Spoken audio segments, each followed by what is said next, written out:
Hello বন্ধুরা, পূর্বার channel থেকে আপনাকে স্বাগতম। আজকে আমি দেখাবো কিভাবে শুধু একটি চেকবক্স দিয়ে এরকম একটি সুন্দর ডার্ক টগল ইফেক্ট তৈরি করতে পারি।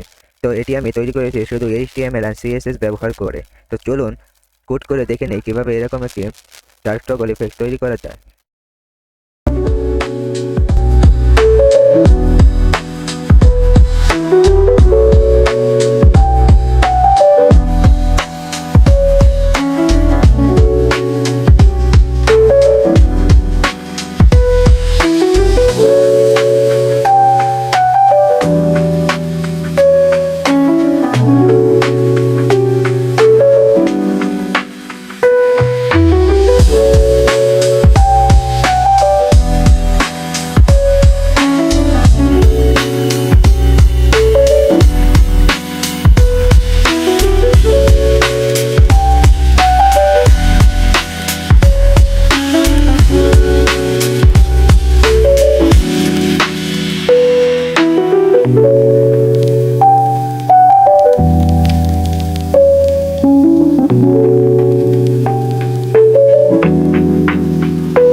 তো বন্ধুরা, এভাবেই আমরা HTML আর CSS ব্যবহার করে এরকম একটি টগল সিস্টেম বাটন বানাতে পারি বা ডার্ক ইফেক্ট তৈরি করতে পারি।